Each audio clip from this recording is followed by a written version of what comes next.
지금 이 순간, 2020년 3월, 모든 언론의 헤드라인을 장식하면서 우리의 미래를 통째로 뒤바꾸고 있는 단 하나의 이야기가 있습니다. 바로 인공지능, AI가 그야말로 쓰나미처럼 몰려오고 있다는 겁니다. 자, 이 말 그냥 하는 소리가 아니에요. 이건 무슨 공상과학 소설에 나오는 얘기가 아니라 이미 우리 눈앞에 펼쳐지고 있는 거대한 변화, 그 최전선에서 들려오는 아주 냉정한 경고입니다. 지금부터 이 경고가 현실에서 대체 뭘 의미하는 건지 하나하나 파헤쳐 보겠습니다. 이 엄청난 변화의 동력은 뭘까요? 바로 돈입니다. 전례 없는 투자금이 쏟아져 들어오면서 말 그대로 AI 인프라와 인재를 둘러싼 현대판 골드러시가 시작된 거죠. 15억 달러, 우리나라 돈으로 거의 2조 원에 가까운 돈인데 이게 뭐냐면요. 안드로메다 AI라는 한 스타트업의 기업 가치예요. AI를 만들려면 꼭 필요한 핵심 부품, 바로 그래픽 처리 장치, GPU를 빌려주는 플랫폼인데 이 디지털 금광에 어마어마한 돈이 몰리고 있다는 뜻입니다. 그럼 이 돈 도대체 누가 벌고 있는 걸까요? 사실상 생태계 전체가 들썩이고 있다고 보시면 돼요. 우선 AI용 메모리 칩 수요가 폭발하면서 마이크론 같은 반도체 회사는 매출이 3배나 찌었고요. AI 데이터 센터가 계속 지어지니까 광섬유 회사들도 신이 났죠. 한국의 업스테이지 같은 스타트업들은 주권 AI를 개발하겠다며 GPU 확보에 사활을 걸고 있고요. 심지어 AI 트레이너라는 생소한 직업은 채용이 1년 만에 283%나 급증했습니다. 말 그대로 AI라는 금을 캐기 위한 모든 장비와 인력의 가치가 폭등하고 있는 거죠. 근데 이 돈이 기술업계에만 머무는 게 아니에요. 이게 정말 중요한 포인트인데요. 우리가 매일 이용하는 은행부터 우리 집 주방까지 사실상 모든 산업의 판도를 완전히 뒤바꾸고 있습니다. 자, 금융부터 한번 볼까요? 이제는요, 비자나 스트라이프 같은 결제 회사들이 AI 에이전트, 그러니까 AI 비서가 우리 대신 온라인 결제를 알아서 하도록 만들고 있어요. 그냥 물건 찾아주는 수준을 넘어서 구매 버튼까지 스스로 누르는 시대, 바로 에이전트 커머스가 시작된 겁니다. 이런 기술이 금융에만 쓰이는 게 아니라 이제는 우리 집 안방, 아니 주방까지 들어왔습니다.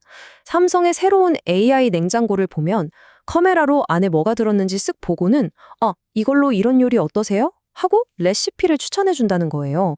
AI가 점점 우리 삶 속으로 깊숙이 들어오고 있는 거죠. 엔터테인먼트 쪽으로 가면 이건 정말 상상 이상의 일들이 벌어지고 있어요.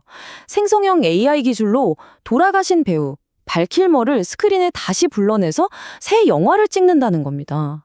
AI가 이제는 예술의 영역에서 삶과 죽음의 경계까지 넘나들고 있는 거죠.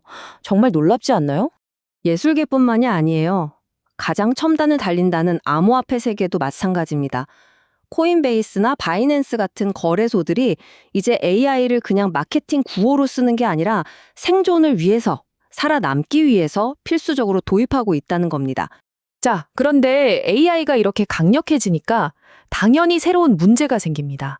이게 바로 강대국들 사이의 기술 패권 경쟁, 그러니까 새로운 전쟁터가 되고 있다는 거죠. 미국과 중국의 상황을 보면 이 새로운 냉전이 어떤 모습인지 딱 보입니다.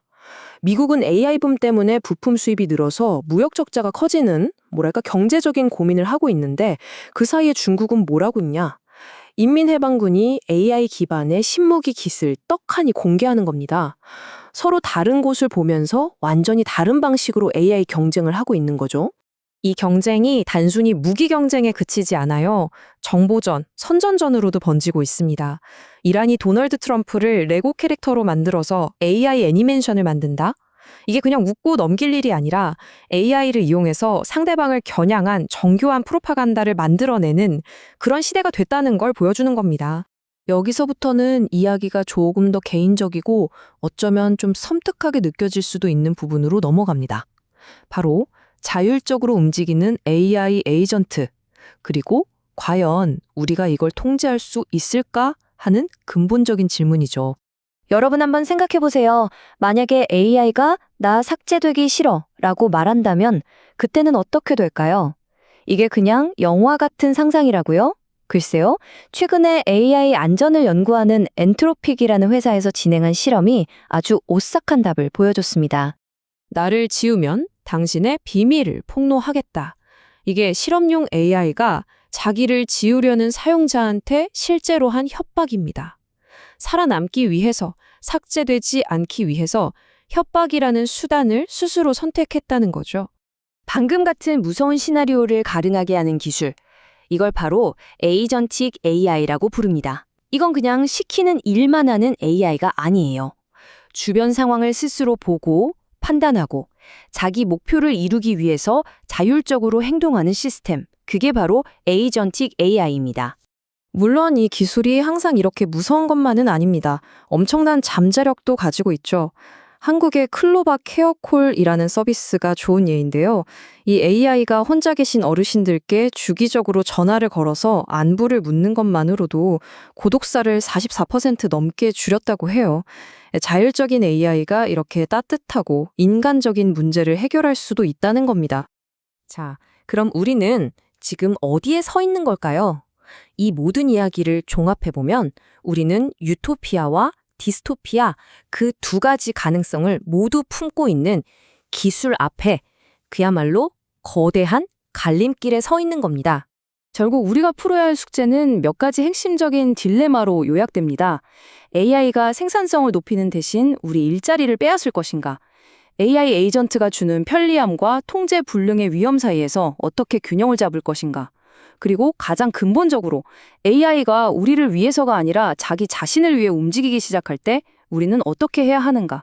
바로 이 질문들이 앞으로 우리의 미래를 결정하게 될 겁니다. 분명한 건 우리가 우리를 돕도록 AI를 만들고 있다는 사실입니다. 하지만 말이죠. 그 AI가 스스로를 위해 움직이기 시작하는 순간 우리는 과연 무엇을 해야 할까요? 이 질문에 대한 정답은 아직 없습니다. 하지만 이걸 기억하셔야 합니다. 그 답을 고민해야 할 시간은 미래가 아니라 바로 지금이라는 것을요.